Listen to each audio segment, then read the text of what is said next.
did you ever watch Zorro? Like the what's it called again? I think the Legend of Zorro. Yeah, the Z with like Where Antonio he goes Banderas with the sword, and Catherine Zeta-Jones, and how hot she was in that time. Yes. Oh yeah. I used to It's watch like a lot 20 of that. years ago since I watched it. So mind you, I can't remember the names in Naruto, but that was closer. Yeah, so I guess I did hear that they were like rebooting it or like redoing it. Right. Oh no, The Legend of Zara. Yeah, so this also comes with from Bounty in the Comics. So let's go ahead and read this article right over here. Wait, is Rachel Zegler gonna be Zara then? They should make if it's Rachel Zegler, it's a perfect fit. Just have her in it. Right. Oh man, Rachel Zegler. Oh man.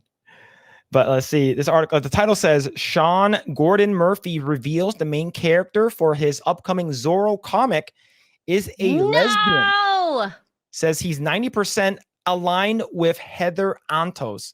So I'm assuming that I don't know who that is, but yeah. So yeah, it's literally like the Pandaverse.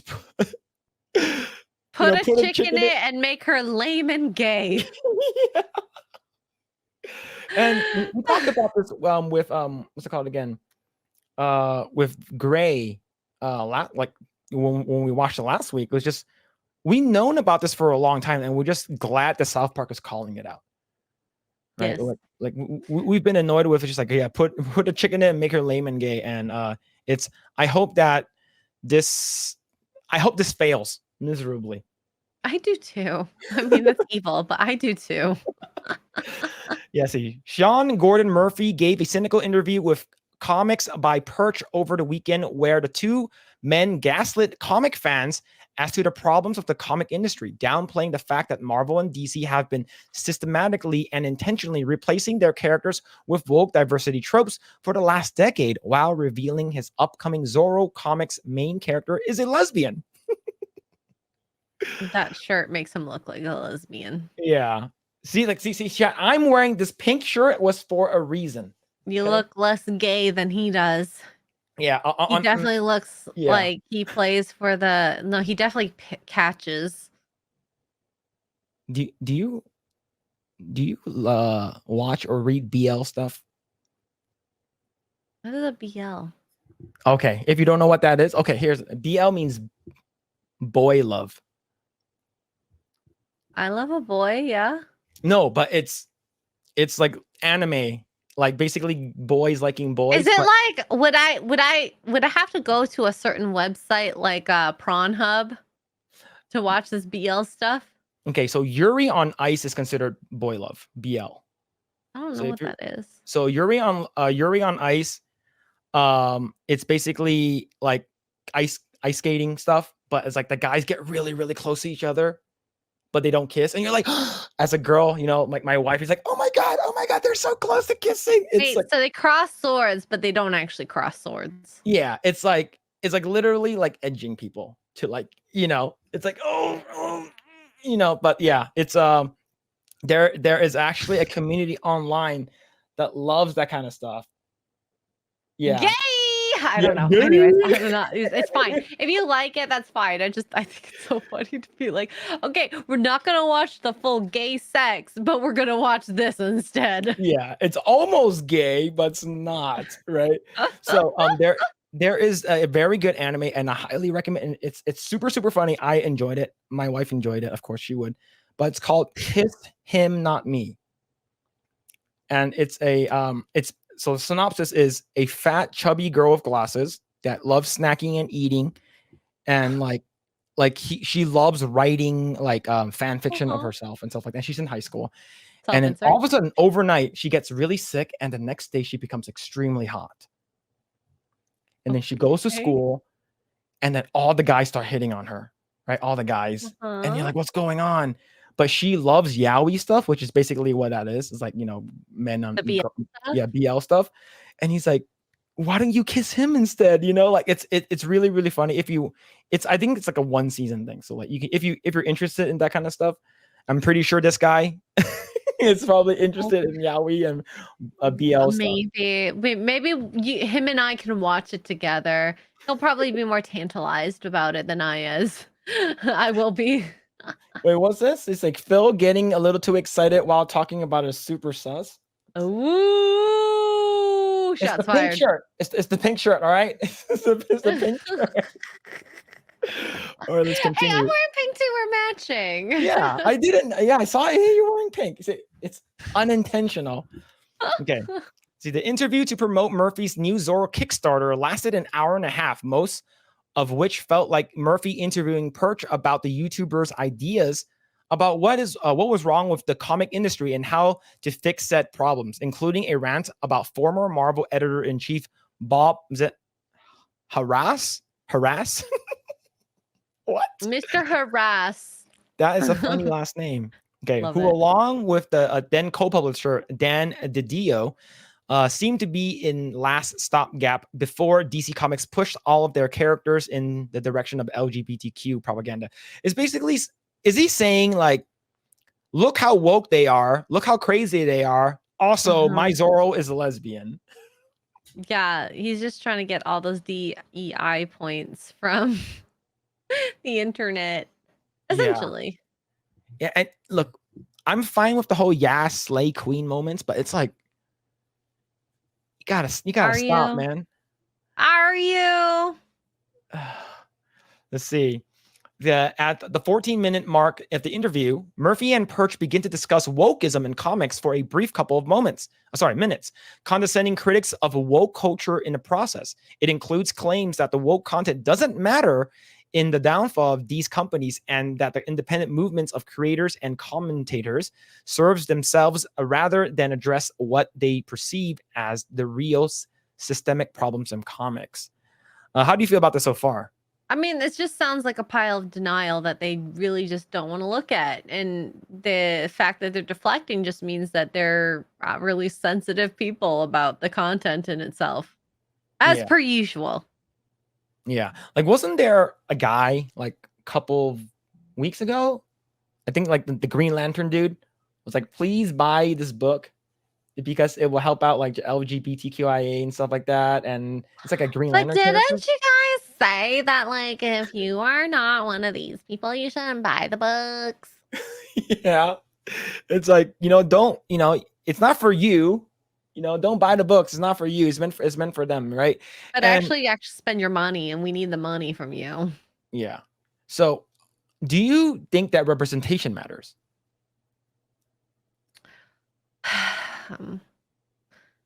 So it does and it doesn't, and I'm going to preface this with, it's not the representation of a minority or gender or immigration status or whatever it is. You can make a lot of stories and I will relate to a character based on some weird, intricate little detail that I never thought I would have. And I can relate to a male, I can relate to a female, I can relate to someone who's not gay or straight or whatever, doesn't matter. It's the idea that your traits of, maybe you're an underdog, maybe you were bullied, maybe you have a disability that you had to overcome. And it doesn't have to be a physical disability, it could be a little bit of a mental.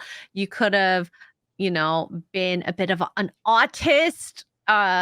You could have been the kid that no one liked. And I think that a lot of people can relate to these types of events that are of the other, so to speak, the underrepresented types.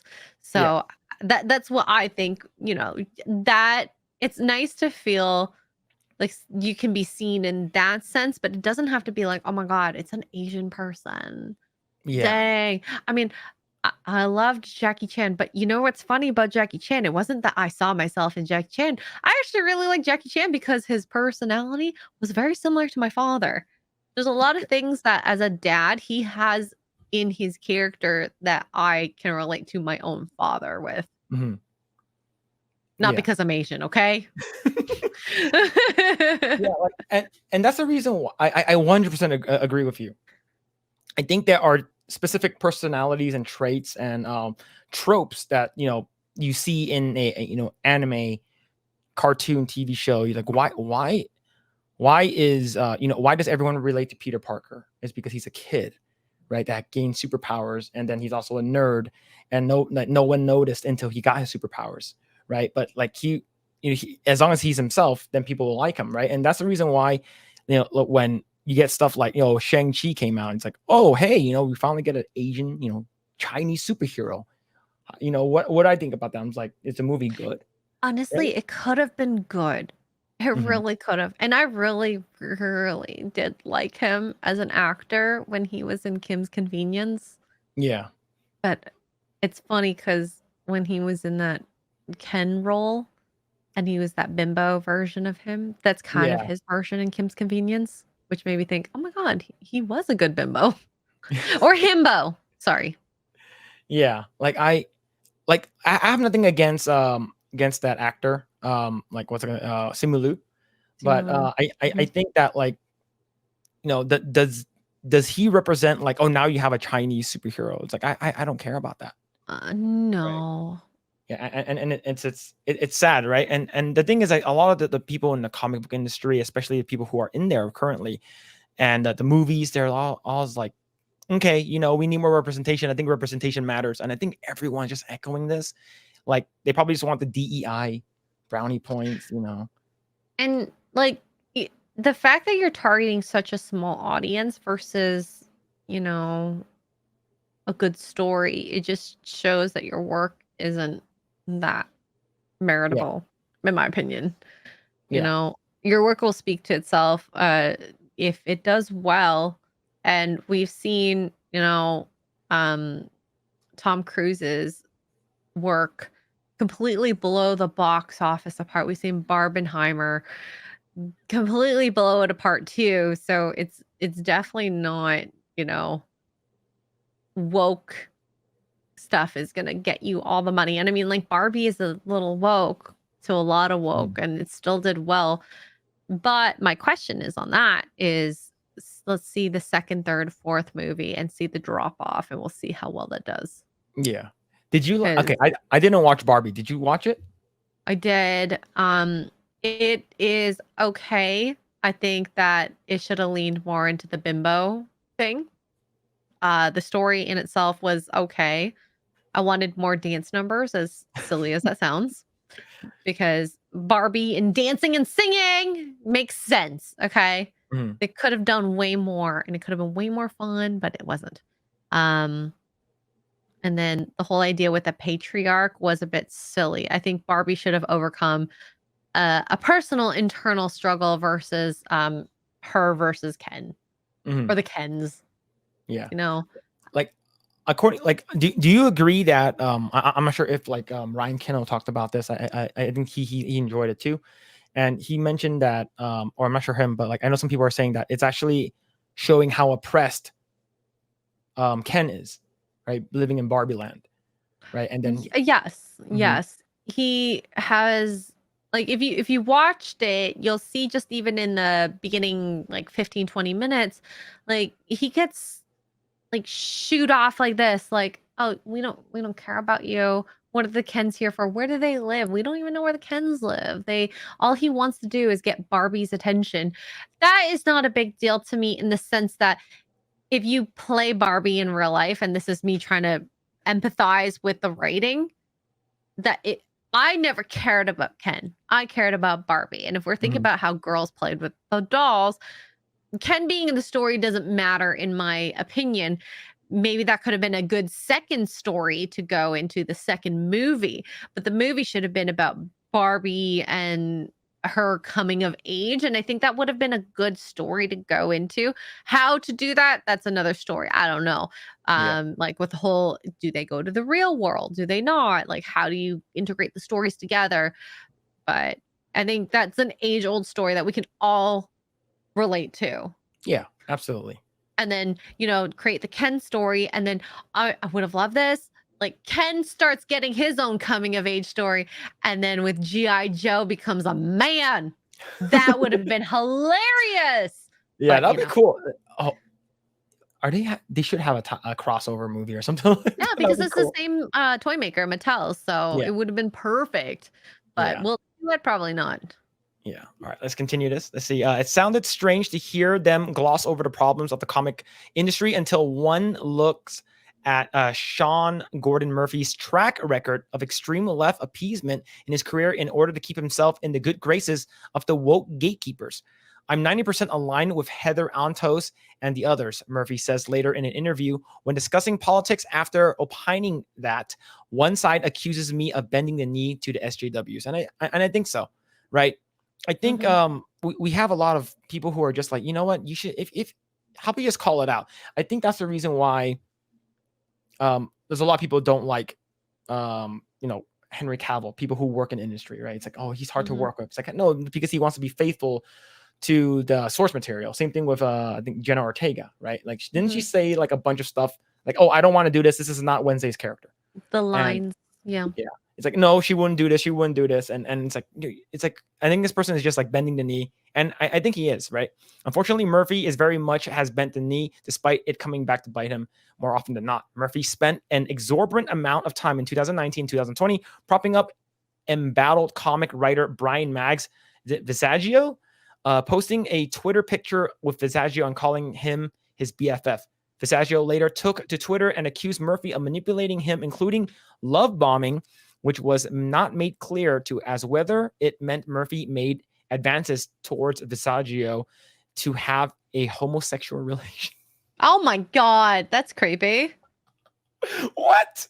This is insane. You should see the picture of Mags. She's like, I wouldn't.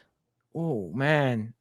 So, okay, if this person was gay, wouldn't you go for like an extremely hot buff guy?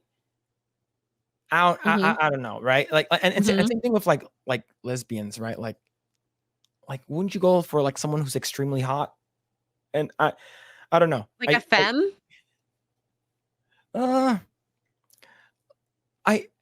When let me give you an example. When you think of lesbians back in the day, like you think of like two hot women kissing each other, you know. But now when you think about it, it's like, oh, two fat women kissing each other with like crazy hair, and they're all angry and stuff like that, right? I don't know. I'm like Googling most famous lesbians, Megan Rapinoe. Right? I'm just trying to think. Oh, what was that show where Tila Tequila, she dated both men and women? I mean, I guess she was kind of bisexual, so. Yeah, and she's also Asian, chat. Oh my God! I didn't know Sarah Paulson was famous. Sorry, not famous. A lesbian. Yeah. I love Sarah Paulson. And it shouldn't let, like, these stories shouldn't let your sexuality define your character. Right. I asked this to Grae, my co-host. X-Ray Girl, did you watch Game of Thrones? Yes. Do you like Oberyn Martell? Yeah, I did. When I didn't know Pablo Hidalgo at that point, but I did like him. Okay. So the thing is, did you what did you like about Oberyn Martell? Confident. To the point. He's mysterious. I like that he was very protective of his wife. Or partner, I guess. I don't think he was married to her. So you knew that he had good family-ish values. They're a little too liberal with the sex thing, but that's fine. You know, there's a lot of good to him, and I think that the fact that he wanted to avenge his sister showed a lot of like family bonds and whatnot on his character. Yeah. And he played the character really well, in my opinion. And the thing is that you didn't even mention that he's bi. I didn't know he was bi, to be honest. So in the show, he's bi. Like, remember, he's at the brothel. In the show, yeah. In the show, he's bi, yeah. But do I care about that? No. Yeah. So that's how it should be. Like, it should be the character is badass. You good morals, family, values and stuff like that. All that stuff. And then the last thing should be, oh yeah, this person is also gay. Like who? Like it should be the last thing. It should like, oh, now we're gonna have a first LGBTQ character. Oh, we're gonna have our first Asian. Oh, we're gonna have a first gay character. It shouldn't have to be that in order for you to connect with the character, right?